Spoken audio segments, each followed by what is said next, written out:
Olá a todos que nos assistem. Estamos aqui no Clube dos 500, na Praça Oscar Niemeyer, onde as danças circulares iniciaram em Guaratinguetá. Isso foi em outubro de 2016. Debaixo da sombra dessas árvores e tendo ao fundo a Serra da Mantiqueira, nós dançamos aqui todo segundo domingo do mês. Isso foi durante mais de 4 anos. Nesta praça foi plantada a semente da dança circular. E agora ela continuará sua trajetória em outro local, no local mais central da cidade, para que mais pessoas possam se beneficiar do valor mágico de se dançar em círculo de mãos dadas. Foi uma alegria imensa ter tido nestes mais de 4 anos a focalização de Marcos Paulo, que tanto cativou nossos corações.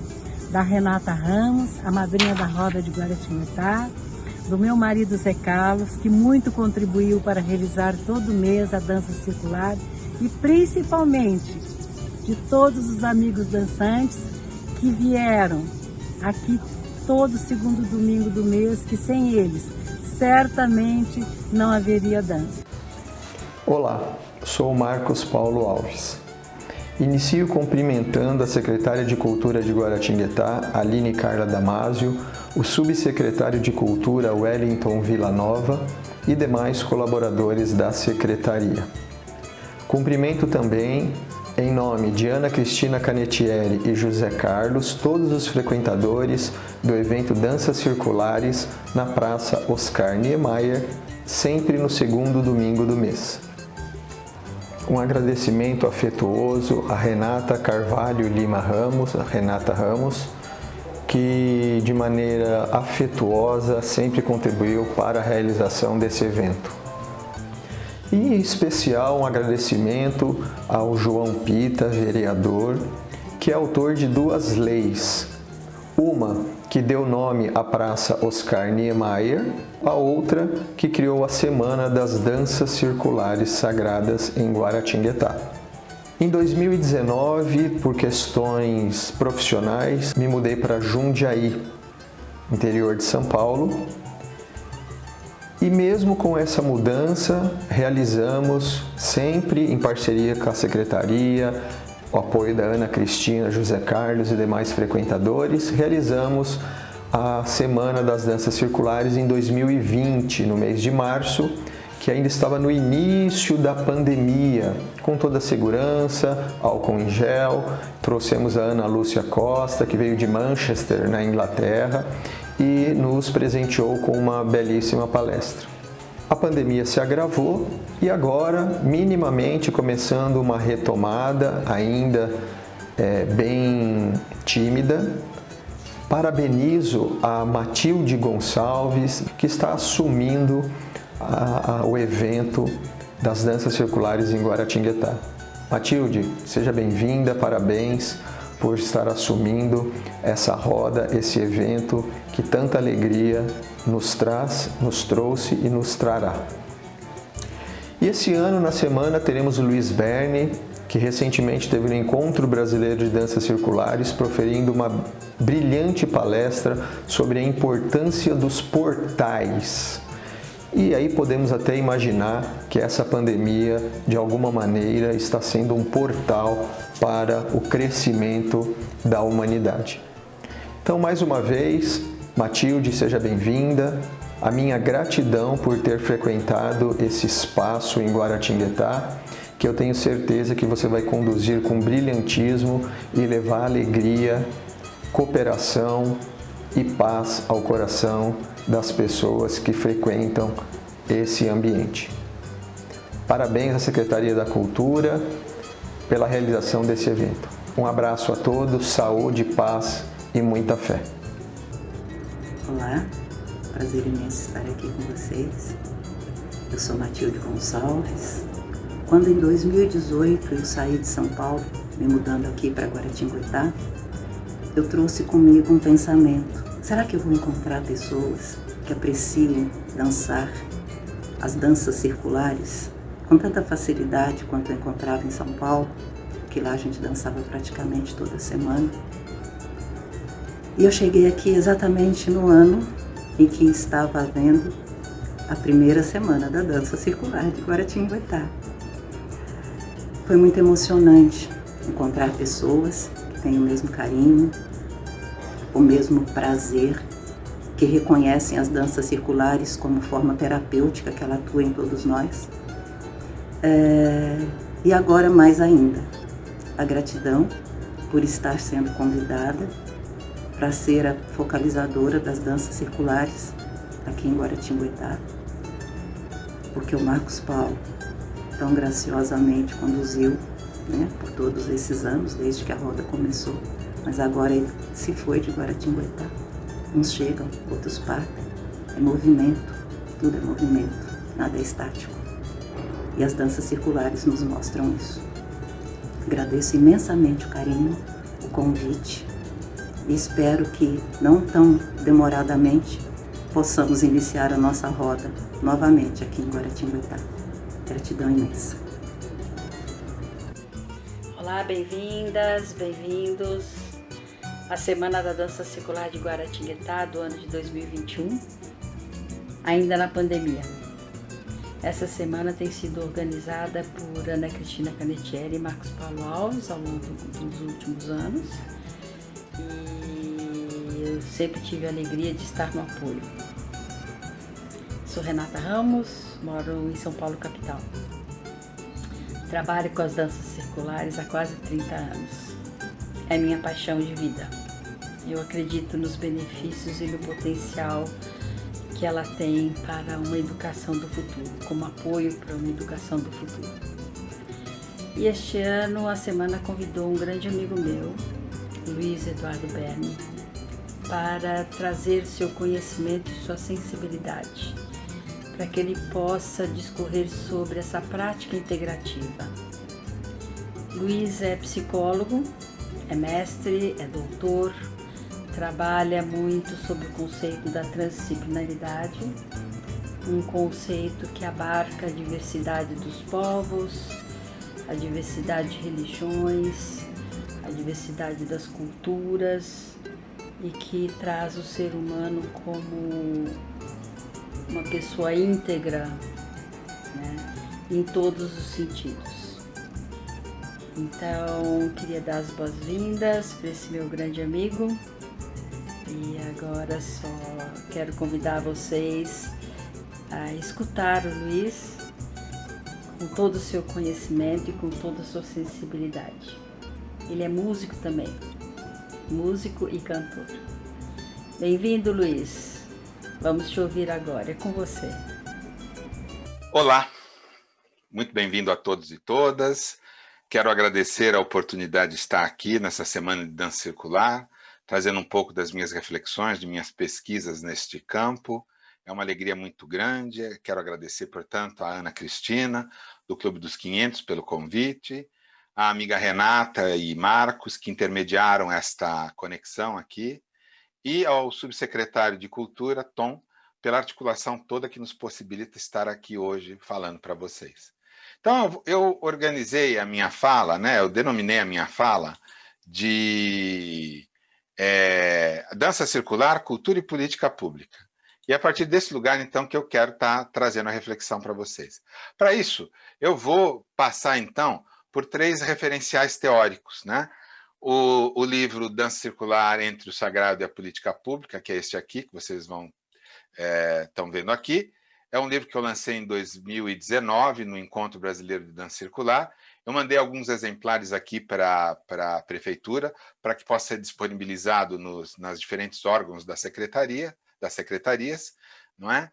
Vou trabalhar também com as culturas não são disciplinas, do Auguste Coll, que está nesse livro, As Culturas, Educação e Transdisciplinaridade 2, que vocês encontram facilmente em PDF na internet, e o Laraia, Cultura, um conceito antropológico. Então, a partir deste referencial, eu quero trazer um pouco aí a visão para vocês sobre essa temática. E eu vou fazer isso a partir de 4 grandes blocos que eu organizei, né? A cultura, suas dimensões. Então, quero apresentar essa dimensão cultural para situar a dança circular dentro do âmbito da transculturalidade, não é? Então, minha ideia é poder estar trazendo essa questão aqui a partir da dança circular, nesse referencial transcultural, né? E vou, para isso, fazer um movimento, né? Trazer um pouco, uma visão geral dos movimentos de dança circular a partir da pesquisa que eu realizei, que está nesse livro, e, por fim, situando a dança circular dentro do contexto das políticas públicas, não é?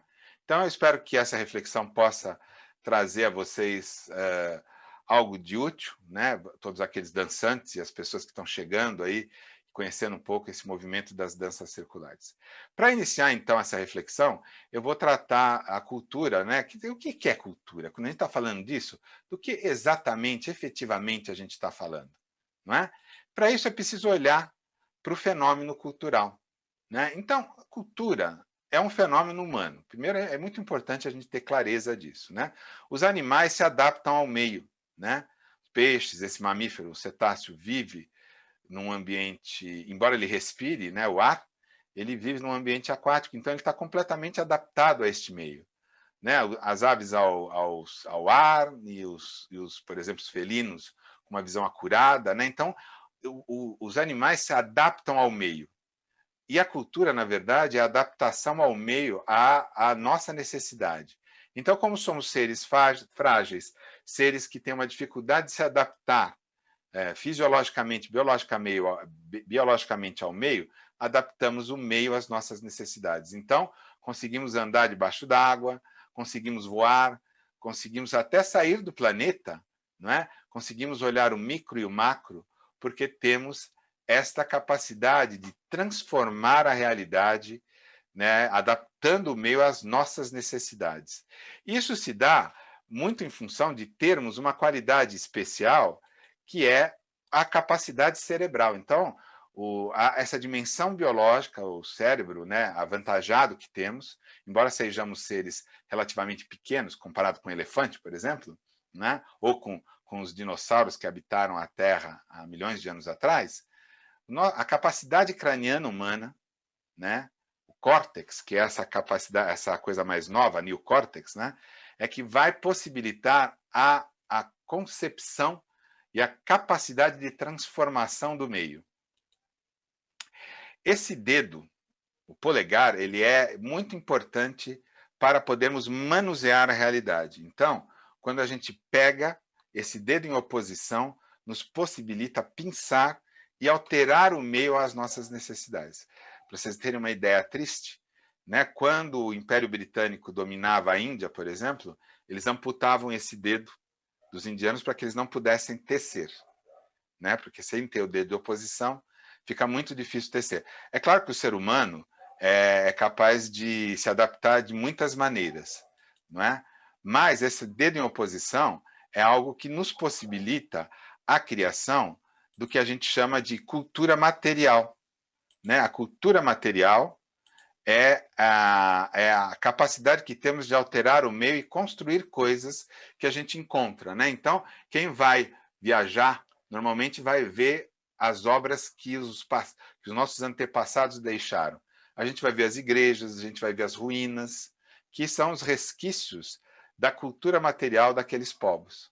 E a outra dimensão da cultura, da cultura material daqueles povos. E a outra dimensão da cultura é a cultura imaterial, que está exatamente nos processos de comunicação. Quando a gente começou a fazer a comunicação por escrito, nós materializamos esta comunicação, mas ninguém sabe exatamente dizer, por exemplo, como é que era o som da língua egípcia, né? Talvez os linguistas tenham aí alguma capacidade de tentar antever, né, que sons seriam aqueles que poderia se falar naquela época, mas o Egito hoje não é mais egípcio, né, no sentido daquela cultura que existiu há milhões de anos atrás, milhares de anos atrás. É uma cultura que reflete uma cultura árabe que hoje habita o Egito, não é? Agora, é muito interessante a gente poder observar e tentar compreender que a cultura, né, o fator determinante da cultura não é um fator genético. Então, não há uma cultura avançada do ponto de vista do gene, não há uma cultura que seja mais avançada do ponto de vista geográfico. O fator determinante da cultura é um fator histórico. Essa é a hipótese atual. Então, aconteceu alguma coisa naquele grupo social, um fator que gerou e determinou uma determinada manifestação cultural da qual a gente possa ter conhecimento. Né? Mas, bem, tudo bem. Então, isto posto, qual seria a definição de cultura?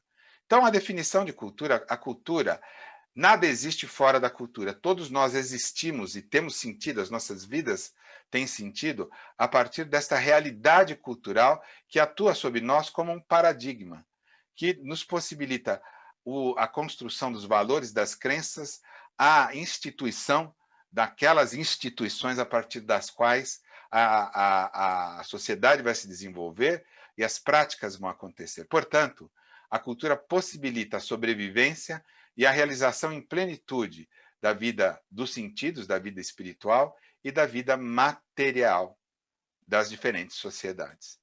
E a cultura tem, portanto, uma de 3 dimensões. Esta é a hipótese que o Augustin Coll traz naquele texto que falei a vocês, e ela tem 3 dimensões. Né? O Coll se baseou num trabalho do Ramon Panikkar, né? Que ele via a cultura com 3 dimensões.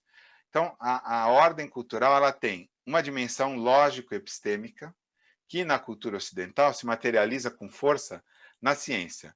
É a cabeça da cultura, aquilo que é racional, é o verbum mentis, né? A realidade conceitual, objetiva, tudo que pode ser pensado, que domina a sociedade ocidental, o pensamento, logos em si.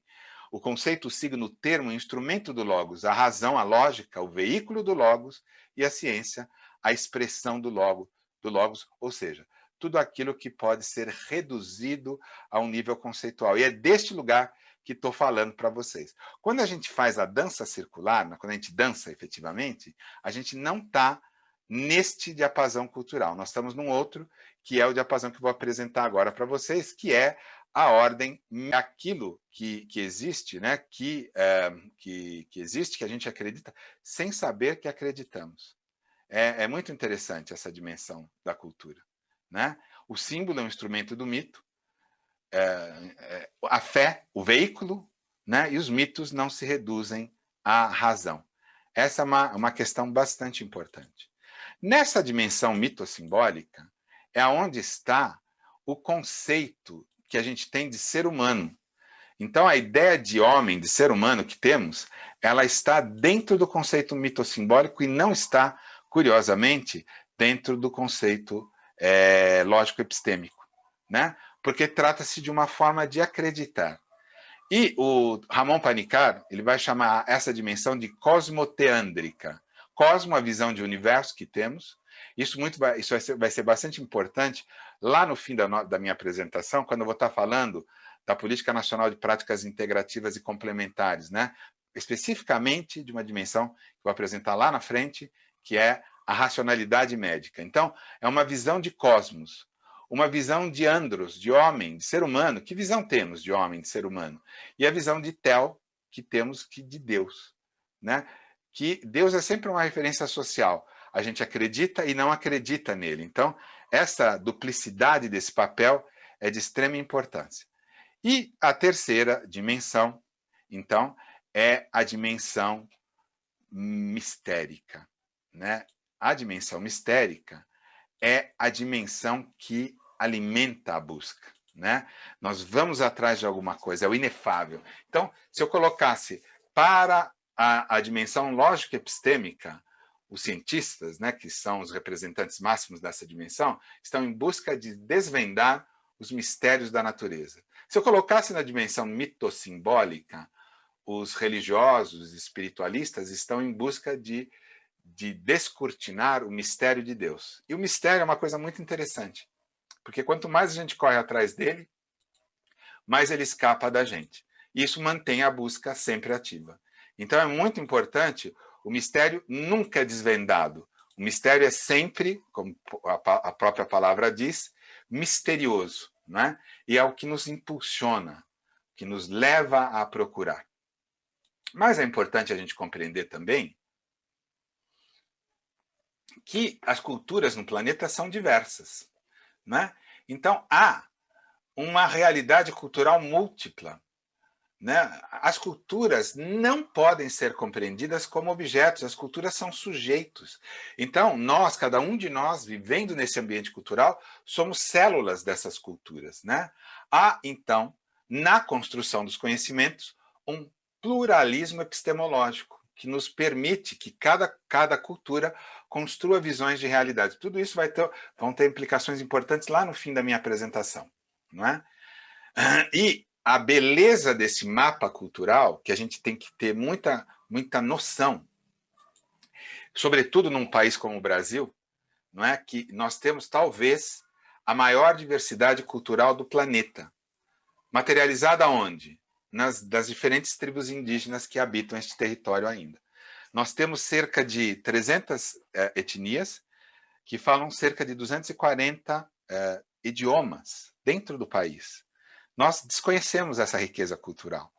E a importância de preservar isso, por isso, por exemplo, que se vacinou os idosos e os indígenas, em primeiro lugar, porque são estas pessoas, estes habitantes, estes cidadãos brasileiros e cidadãs, que retêm a maior riqueza que esse país tem, que não está no minério, que também traz riqueza, mas está no patrimônio cultural, não é? Então, essa diversidade cultural é que possibilita a riqueza de um país.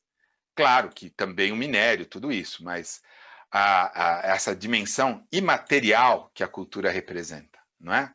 E isso traz implicações importantíssimas nas nossas vidas, né? É muito importante a gente compreender que toda cultura, assim como de maneira geral todo ser humano, ele é etnocentrado, egocentrado, né? Então a minha cultura é a mais importante, não é? Por exemplo, aqui a gente teve na América do Sul a grande cultura inca. A capital do Império Inca era chamada Cusco, ainda é, né? Existe a cidade, chamada Cusco, que quer dizer umbigo, né? Então as culturas são naturalmente centradas no umbigo.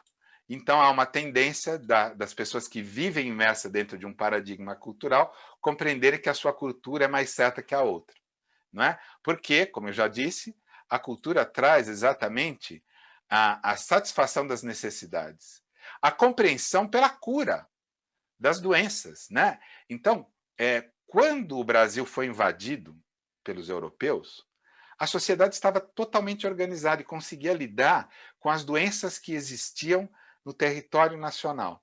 Mas a chegada dos europeus trouxe, vejam bem, os vírus que desestruturou as culturas indígenas. Então, os europeus ficaram muito assustados com a mortandade que se instituiu. Ninguém entendia nada disso que a gente compreende hoje, não tinha vacina para nada, né? Então, você imagina, as pessoas morriam de gripe, né? Que ainda continua matando. E foram dizimadas as culturas, né? Quando eu fiz meu mestrado em Ciências da Religião, tinha um professor mexicano que contava, enfim, dos cronistas espanhóis que cartografaram, né, como é que era a vida nas Américas. Se lá um padre ia indo para uma cidade e ele olhou, ele estava lá, sabia onde era a cidade, estava longe, e ele viu que tinha as nuvens, falou, ixi, deve estar chovendo lá. Quando ele chegou lá, a população estava morta, as nuvens que ele via eram nuvens de moscas, né?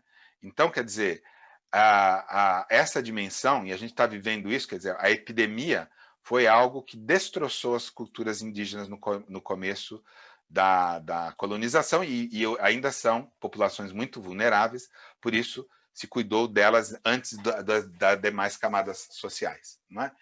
Então, é muito importante a gente compreender, né, que há um dinamismo cultural. E as culturas, elas são permeáveis. É muito interessante a gente perceber a permeabilidade cultural que existe. As culturas não são fechadas, né? As culturas, elas são abertas. Claro que elas precisam ter um grau de proteção, né? Para que possam garantir a sua integridade.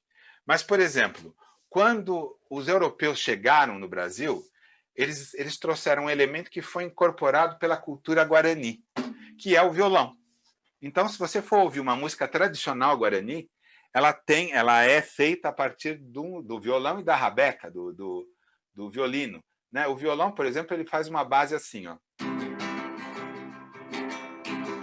E em cima dessa base, que é muito semelhante à base que você tem, por exemplo, numa gaita de fole, a gaita de fole tem uma nota que fica fixa, ao redor da qual se constrói a melodia.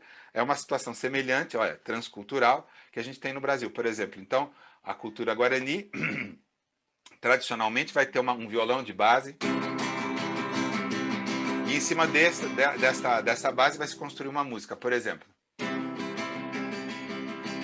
Yamandu tenonde o guauamaue, yamandu jejacarre are o porandu, jaguatá guamombiri, jaguatá guamombiri, yanandu tenonde o guauamaue, yamandu jejacarre are oreno porandu, jaguatá guamombiri. Então, um elemento cultural, como um instrumento, foi incorporado dentro de uma cultura, e a cultura não perde a sua originalidade porque ela tem um elemento que veio na troca entre as culturas. Então a cultura ela é viva quando ela tem essa dimensão de troca, de permeabilidade. Uma cultura pode morrer quando ela é engolida pela outra. Por exemplo, né, o Edgar Morin, por exemplo, vai dizer que nós vivemos sob a égide do grande paradigma ocidental. Né? Esse paradigma científico, pesado, que muitos de nós desconhecemos a riqueza que tem na cultura brasileira. Nós desconhecemos a riqueza que tem a cultura brasileira, dessas etnias indígenas, que muitos de nós desvalorizam. Nós nem sequer sabemos dessa riqueza. Então, é muito importante a gente conseguir compreender essa dimensão, e o grande paradigma ocidental, né, que está nesse eixo euro-estadunidense, né, ele, de certa forma, impõe. Então, a colonidade, né, a gente foi colonizado, e, em certa medida, continuamos colonizados. Então, existe toda uma discussão no campo da construção do conhecimento, né, por uma epistemologia, que é o nome que se dá à forma como os conhecimentos são construídos, né, o estudo de como os conhecimentos são construídos, pensando e valorizando uma cultura própria do continente, de forma a descolonizar o pensamento, né? Então, estratégias, por exemplo, Boaventura de Souza Santos, aquele português que é um grande teórico, né, fala das epistemologias do Sul. O Sul não quer dizer tanto geográfico, mas também é, né? Porque o Norte, euro-estadunidense, tem uma dominância mundial. Então, são questões muito importantes que a gente precisa considerar, né, porque elas trazem um diálogo bastante relevante com a nossa realidade. Muito bem, então, tendo colocado essa questão abrangente da cultura, vamos dar uma olhada na dança circular como um patrimônio transcultural, né? E ela é muito dada nesse diapasão. Quem dança músicas de diferentes culturas. Mas a gente tem que dar uma olhada, mas o que é mesmo a dança, né? E a dança todo mundo sabe que é dança. Você pode nunca ter dançado na sua vida, mas falou que é dança, todo mundo sabe o que é, porque é uma coisa tão antiga, está tão instituído na natureza humana, né, que quando você fala, todo mundo já tem uma compreensão imediata do que vem a ser aquilo, né? Obviamente, a dança é reflexo de um movimento, né? E se diz na história da dança que a dança pode refletir dois tipos de movimento. O movimento diabólico, sem sentido, diabalem, que é aquilo as coisas que são jogadas e que não fazem sentido, e um movimento simbólico, simbalem, que é aquilo que traz o sentido, que é muitas vezes materializado, sobretudo no início, né, das culturas, de forma ritual. Essa dimensão diabólica pode ser vista como o medo que nós tínhamos de estar na noite escura, uns animais que, com a nossa fragilidade, poderiam nos comer a qualquer momento. Então, o surgimento do fogo é um elemento chave em tudo isso, porque o fogo espanta os animais, não é? Então, a gente sentava numa roda ao redor de uma fogueira e, tradicionalmente, dançávamos numa roda ao redor de uma fogueira, não é? Então, eu poderia ver a dança, num primeiro momento, como uma dança mimética. O que é essa dança mimética, né? Mimética é a capacidade de imitar. uma dança da mimese animal, e é muito interessante, ainda muitas culturas indígenas trazem essa dimensão. Antes da caça, por exemplo, há uma dança ritual que simboliza o animal que vai ser caçado e vai ser comido pela aldeia, como uma forma de acessar essa dimensão, né? É interessante a gente observar, algumas culturas vão falar de a humanidade de acordo com a visão daquele animal. Olha que interessante, né? Então, a dança mimética animal nos possibilita entrar em sintonia com a humanidade daquele animal, de modo que ele possa se doar para a minha alimentação. Mas também a dança de outra natureza, a dança cósmica, né? Que vai pegar o quê? O movimento das estrelas, não é?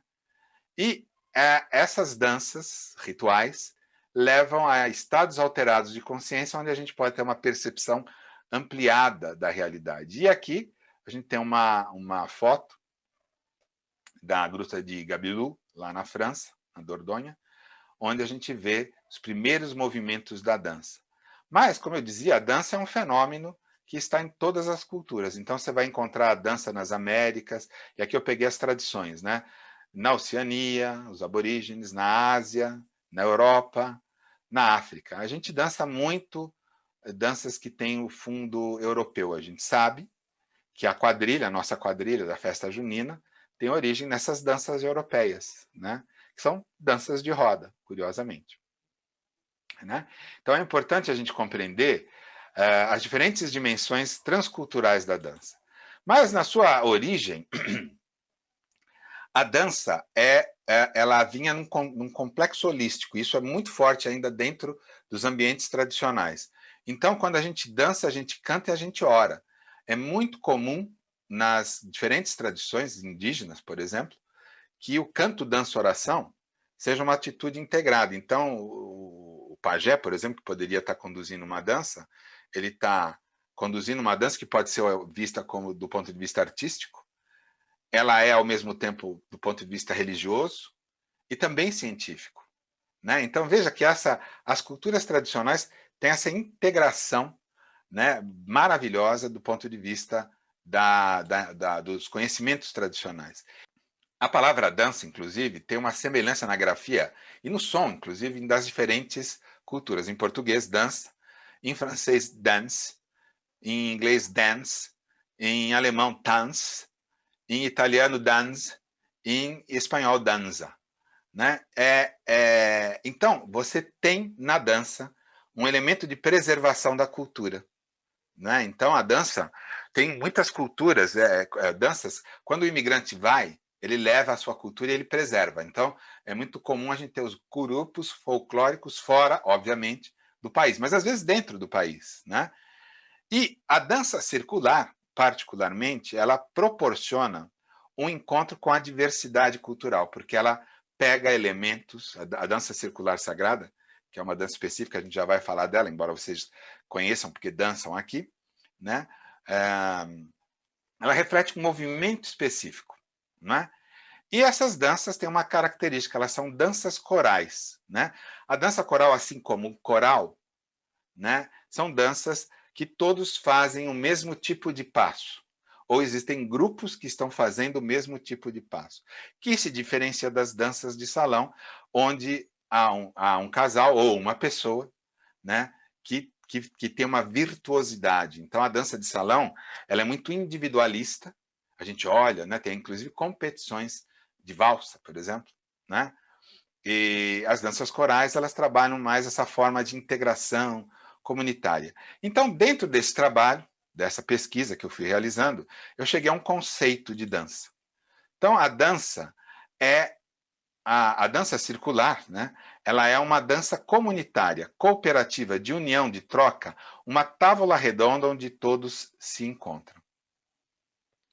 E a dança, curiosamente, você pode olhar para a dança circular, mesmo que ela não seja em círculo. Ué, mas como assim? Dança circular que não é em círculo? Sim, a gente vai dizer que quando a dança e a forma são a mesma, o círculo está fechado, porque não dá para fazer um círculo se a gente não der as mãos. Né? E quando a gente tem um círculo aberto, a linha, né, a espiral, o labirinto, né, a dança tem um círculo aberto. E a dança circular, então, nesse caráter coral, você vai ter uma dança circular muito interessante, eu particularmente gosto muito, que é a marcha militar. Né? Ai, que coisa mais horrível. Se você vê, e muitas vezes, infelizmente, os regimes muito autoritários, né, tem aquela perfeição, os soldados erguem a perna todos no mesmo nível, e a música toca ao fundo. Então, a marcha é uma dança que ajuda a lidar com o cansaço da caminhada. Certa vez eu fiz o Caminho do Sol, não é? E eu acabei fazendo sozinho. E havia momentos de cansaço que eu mandava uma marcha militar e saía marchando que nem um louco para o meio do canavial, não é? Para segurar o cansaço. Então, essa dimensão das danças circulares, que está, né, uma dança de guerra, o indígena, por exemplo, é uma dança circular. Né? Mas é importante a gente ver que neste universo você tem vários movimentos. Né? Eu vou abordar 4 que abordei nessa pesquisa. Esse livro que eu mencionei a vocês, ele é fruto de uma pesquisa que eu fiz no campo da ciência da religião. Então, você tem a dança circular imersa, né, em 3 tipologias distintas. A dança que enfoca mais voltada à saúde, a dança que há grupos voltados mais para a espiritualidade e há grupos mais voltados para a educação e cultura.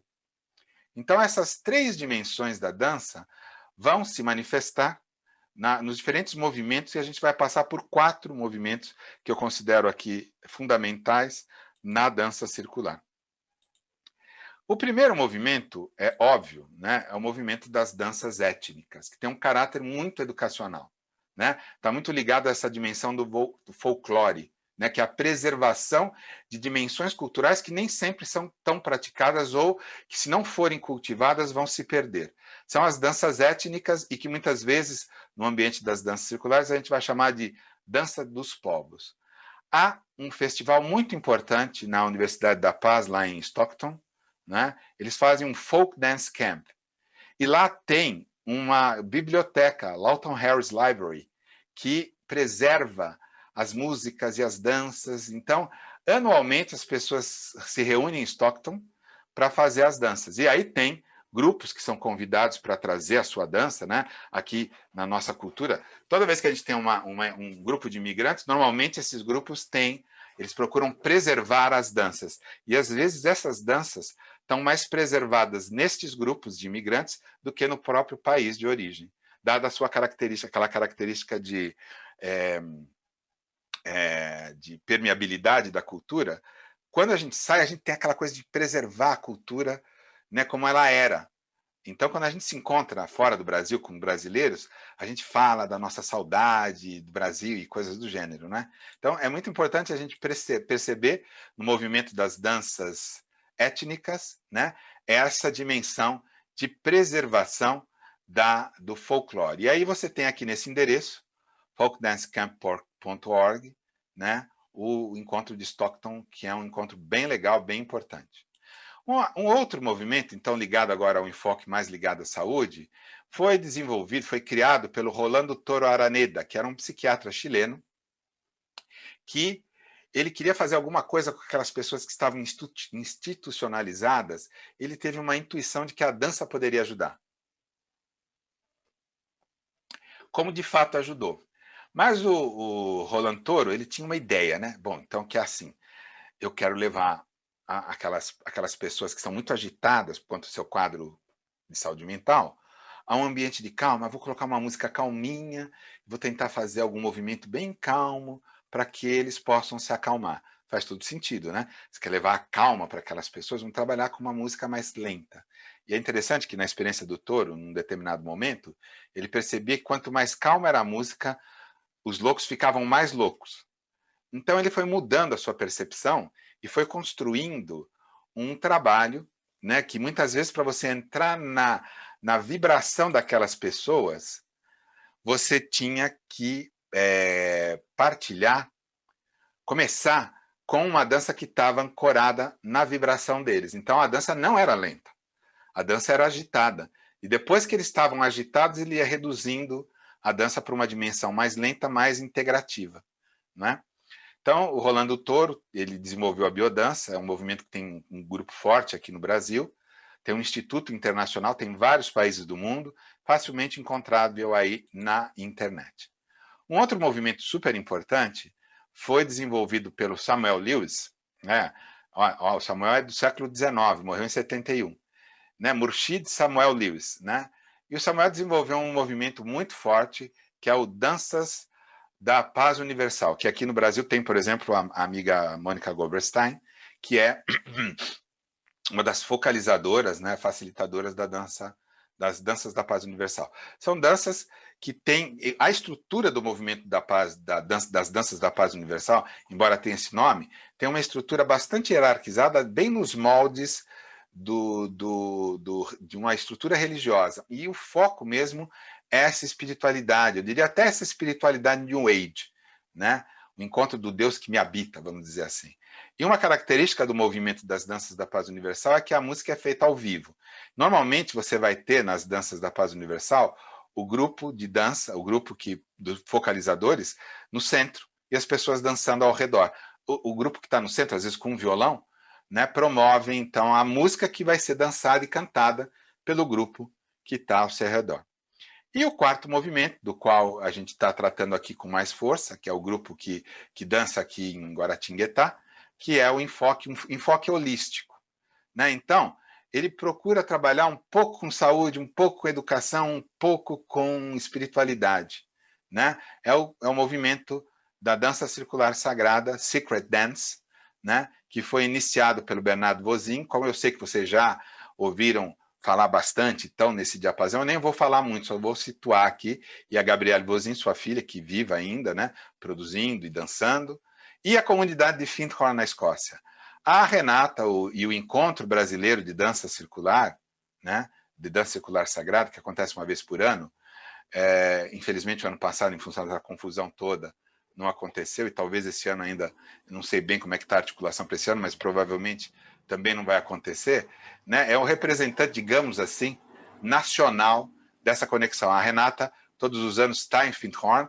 Nós estivemos juntos lá na primeira delegação brasileira que foi para esse festival lá em 96, né? A mim foi dada a tarefa de organizar a banda brasileira que ia cantar as cirandas e tocar as cirandas para os europeus e todos aqueles e aquelas, tinha gente do Japão, da Itália, de vários lugares do mundo, dançarmos. E a Renata vai todos os anos lá, tem uma conexão muito forte com Findhorn, né? E a gente foi para lá num momento importante, que foi a passagem, né? Foi quando a Gabrielle Vozin voltou a Findhorn, depois de um longo período de distância, porque o movimento lá começou em 76, com Bernardo Vozin, depois eles perderam a conexão, Bernardo morreu em 86, e a Gabrielle Vozin voltou em 96 para o Festival dos 20 anos, quando a Ana Barton, que era a grande focalizadora, passou as sapatilhas, por assim dizer, para o Peter Valance, não é?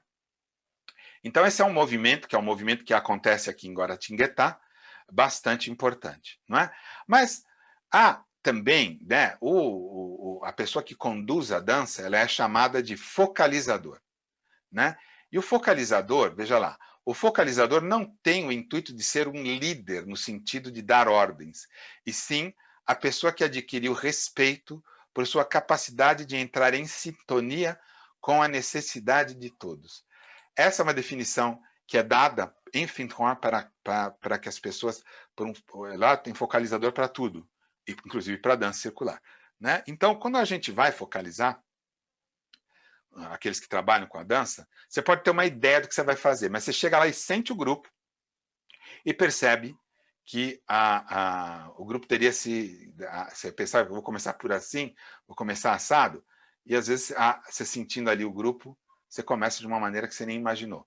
Obviamente, então, esse sentido de respeito que está no conceito inclui o conhecimento das danças para que você possa ter a autonomia de tocar as danças da forma que você achar mais adequada. Então, esses são os 4 movimentos da dança que existem, né? Talvez existam outros, mas que possa se focar naquilo que é dança circular, de acordo com a classificação que eu dei, ou seja, essa dança comunitária, essa dança coral, que promove a integração.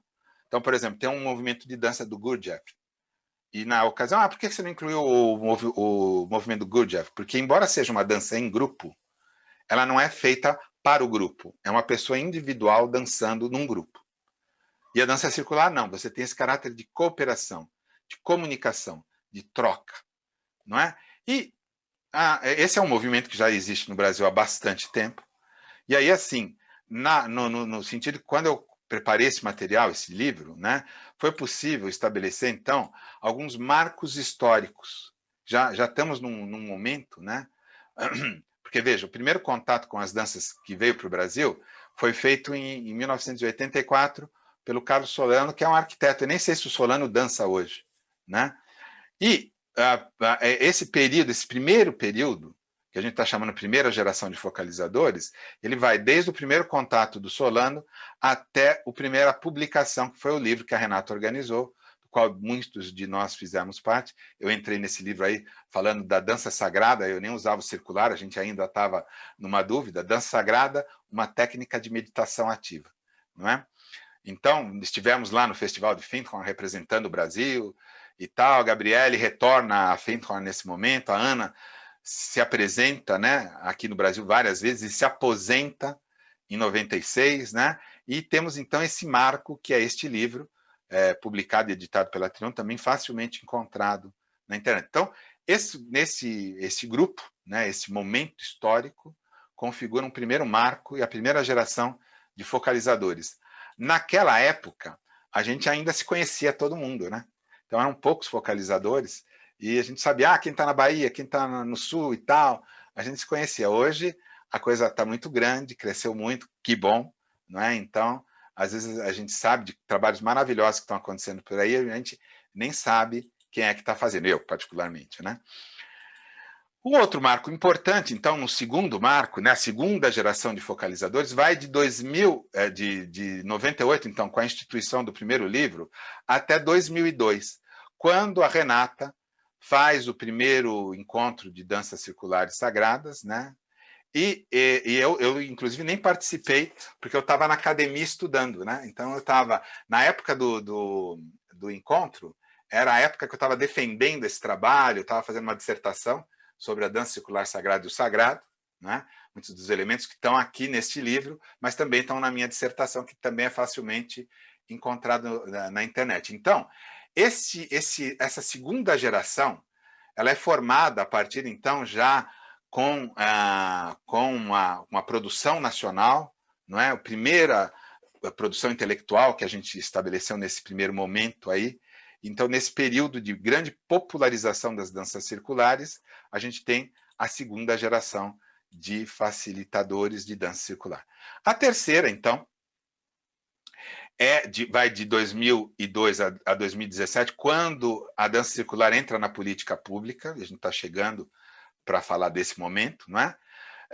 Então, há uma profusão de trabalhos acadêmicos e não acadêmicos. Então, os focalizadores vão crescendo, né? Esse ambiente de focalização vai crescendo, muitos focalizadores vão escrevendo livros, e aí esse primeiro livro, nesse formato meio quadrado que a Trion deu, é mantido por alguns focalizadores depois. A própria Trion depois edita outros livros com a cara normal de livro, mas esse primeiro é assim, acho que tem uns dois da Ana, um do Bernardo Vozin, da Ana não, da Gabriele e do Bernardo Vozin, que tem esse formato.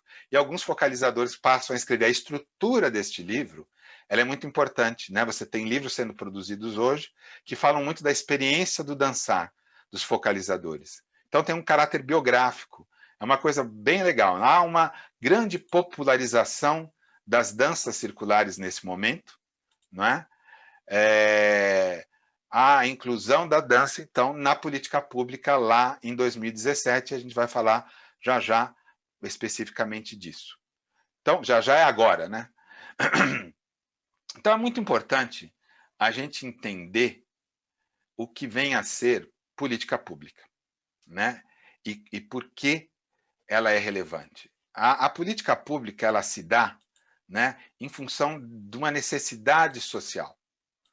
Né? Então, há uma necessidade, e no caso, a Política Nacional de Práticas Integrativas e Complementares, né, ela é um ato administrativo, governamental, né, que pode transitar, como de fato transitou, entre governos. Mas ela não é uma lei. A lei ela transita obrigatoriamente entre governos. Por exemplo, a grande a grande política pública de saúde é o SUS, que está dentro da Constituição, né? Então, quando a gente vê um problema, o Estado detecta um problema, e o Estado pode ser um Estado ou os cidadãos, enxergam um problema, eles começam a procurar ações que possam resolver esse problema.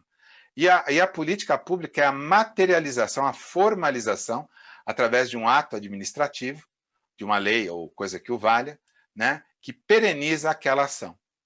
Né? Então, ela constitui um documento, como é o caso da Política Nacional de Práticas Integrativas e Complementares. E elas demandam recursos, né? Porque para você poder instituir isso como uma política voltada para a sociedade, ela se dá a partir de recursos que precisam ser aplicados para que as políticas possam acontecer, recursos financeiros, né? Estou falando disso. Assim, se a gente for pegar um cenário nacional e internacional, a gente vai ver, por exemplo, a ONU e as diferentes organizações ligadas à ONU, por exemplo, a Unesco, que está ligada à ciência e educação, instituir questões e pressionar os governos, no caso o governo federal, a sociedade pressionar o governo e o legislativo, o executivo e o legislativo, para atender às suas demandas. Por exemplo, pegando aqui no campo da educação, você vai ter a Lei 10.639, de 2003, que fala sobre a necessidade de você ter dentro da educação uma forma de explicar para a sociedade a cultura negra, né? Então, essa lei ela é muito importante, né? Uma lei que vai trabalhar com o incentivo à cultura. Né? Por quê?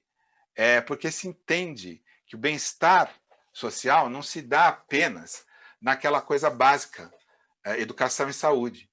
Tem outros elementos, né? Mesmo dentro da educação, por exemplo, é fundamental. Nós somos um país que é o segundo país onde tem mais negros no mundo, e a gente desconhece a cultura africana. E quando conhece, ainda vê com preconceito. Então é muito importante a gente entender essa matriz que forma a sociedade brasileira, que traz o indígena, que traz o africano, que também traz o europeu. Né? Então essa pressão social faz com que a coisa seja materializada, por exemplo, numa lei que, neste caso, está ligada à educação e que tangencia, claro, com danças tradicionais africanas. Né?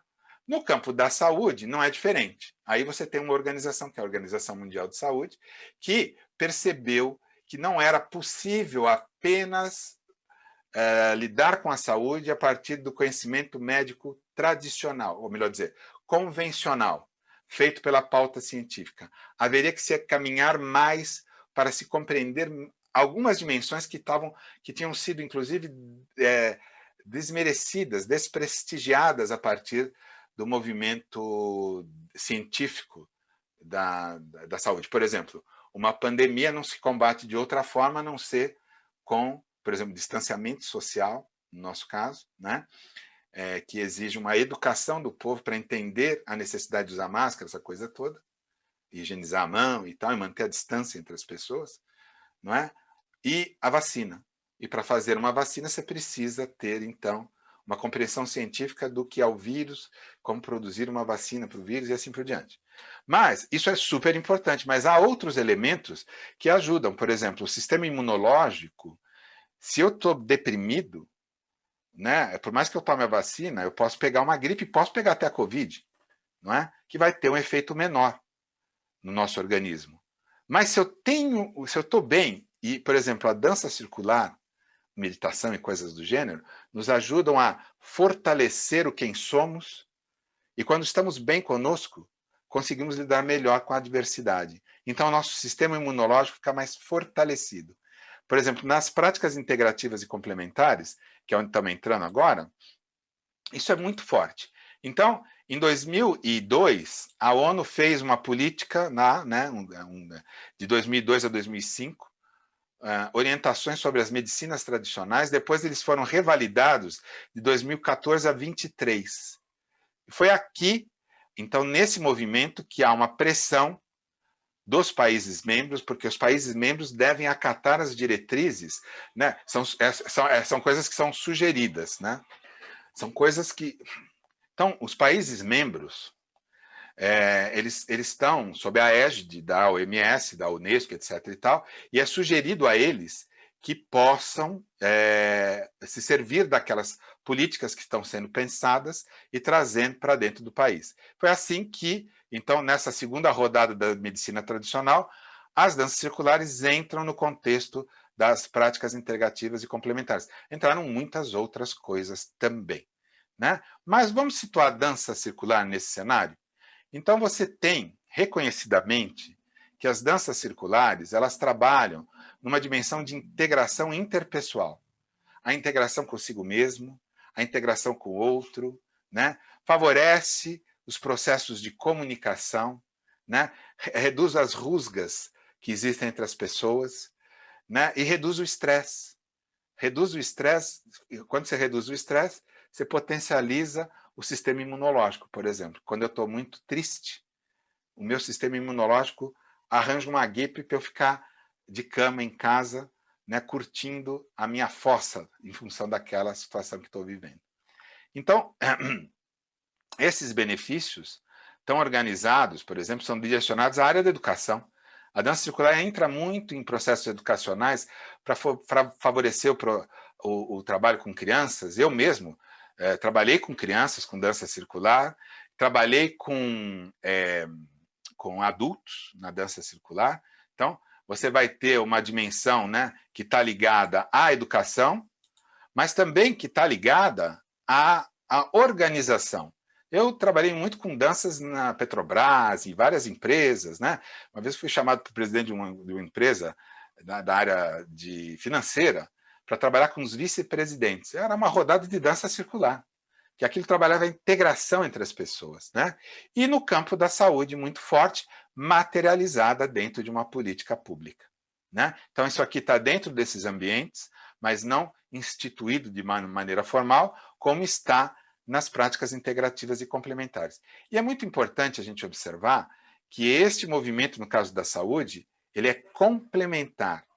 Ele não vai entrar no âmbito alternativo. Então, eu deixo a medicina convencional para entrar no caso da medicina complementar. Não. Eles se somam. Então, há uma somatória de coisas que ajudam as pessoas a melhorarem sua saúde, por exemplo, no que diz respeito à dança circular. E dentro dessa conversa, retornando lá no começo da minha fala, então nas diferentes culturas, né, e considerada a sua diversidade, você vai ter uma série de racionalidades estudadas aqui no Brasil por uma teórica super importante lá da Universidade Federal do Rio de Janeiro, né, a UERJ, estadual do Rio de Janeiro, a Amadeu Luz, e também aqui em São Paulo, com parceria lá na Unicamp São Paulo, que são as racionalidades médicas, né? Eu acho, infelizmente, o termo um pouco infeliz, porque deveriam ser racionalidades em saúde, porque senão dá uma impressão que a racionalidade médica só diz respeito ao conhecimento da medicina, e não é verdade. Na verdade, por exemplo, você tem, dentro dessa racionalidade médica, que tem 6 dimensões, que vocês vão poder observar, tem uma visão de cosmologia, né? Uma visão de morfologia, uma visão de dinâmica vital, doutrina médica, um sistema diagnóstico e uma terapêutica. Então, por exemplo, no caso aqui você vai ver a medicina tradicional chinesa é reconhecidamente uma racionalidade médica que está inserida no contexto dessas práticas. Um outro grupo já mais ligado ao Ocidente, né, é, por exemplo, conhecimento antroposófico. Existe todo um observatório da antroposofia, porque está se entendendo que a antroposofia, que está muito ligada ao esoterismo ocidental do Rudolf Steiner, né, bastante conhecida no Brasil, ela tem também essas dimensões, né, e, portanto, ela também seria uma racionalidade médica.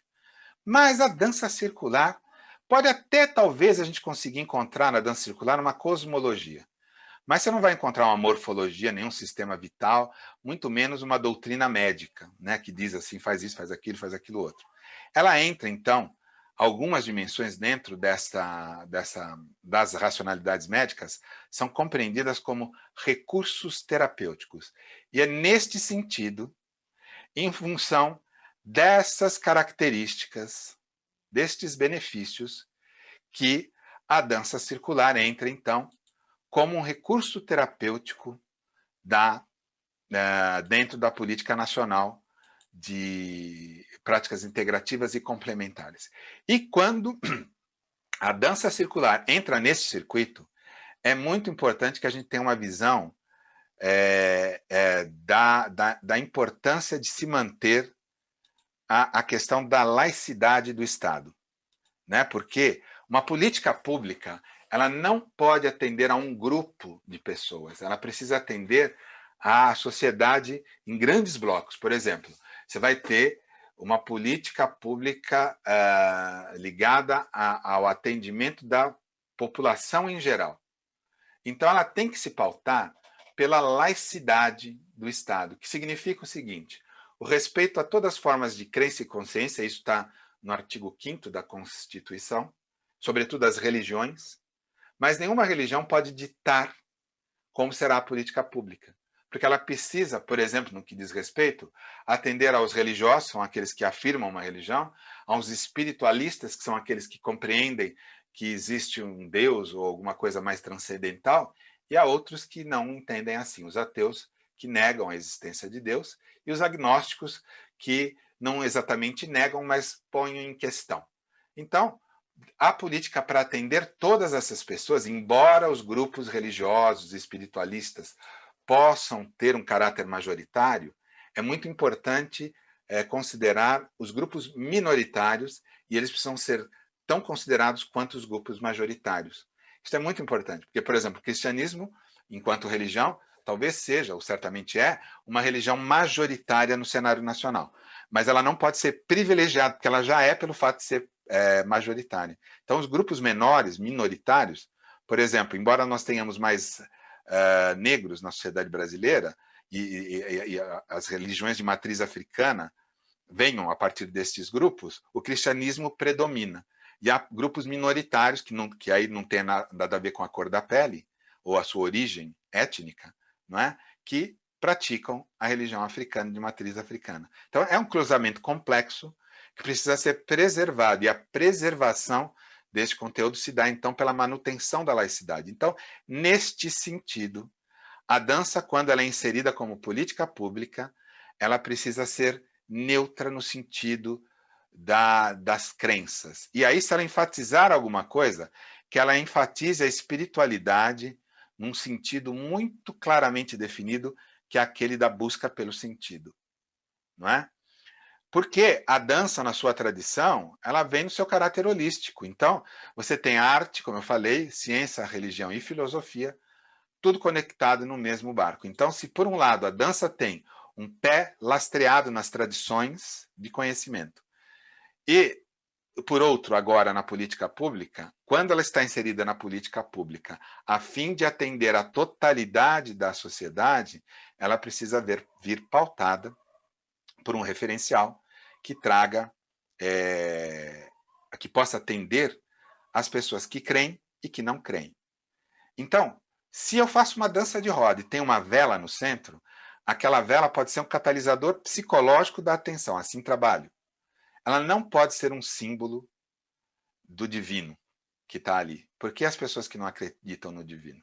Então, muitas vezes, em Findhorn, como eu mostrei num dos slides aí, a gente trabalha com um centro bonito, que lá tem uma conexão diretamente com o sagrado transcendental. O símbolo pode estar ali, mas ele não pode estar conectado com esse sagrado.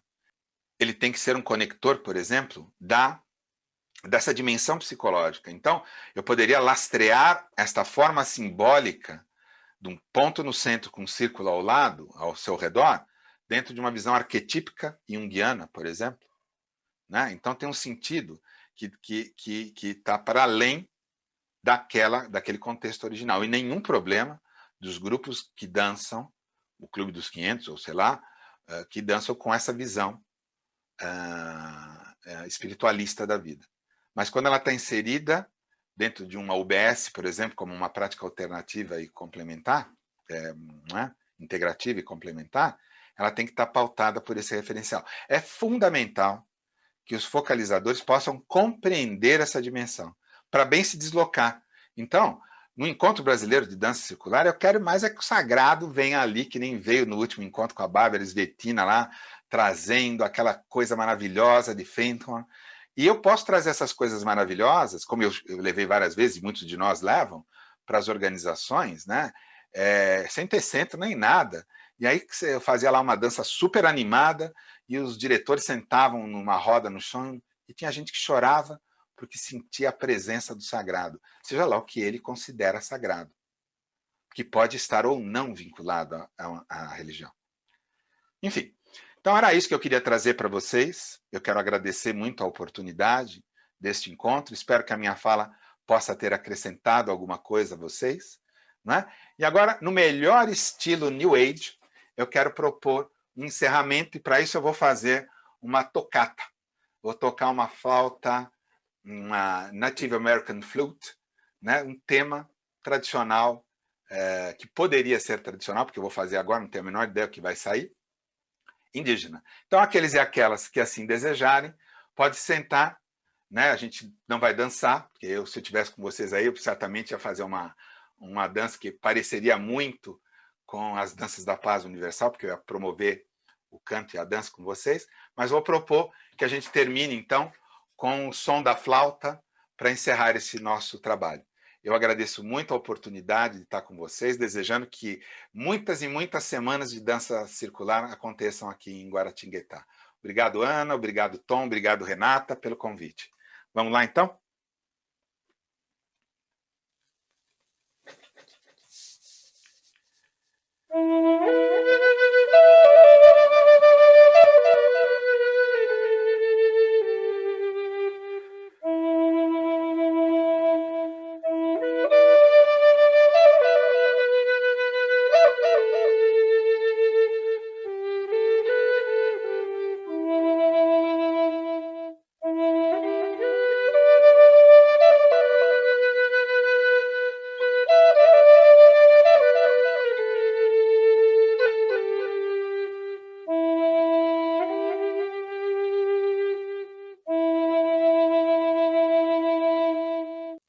Até mais.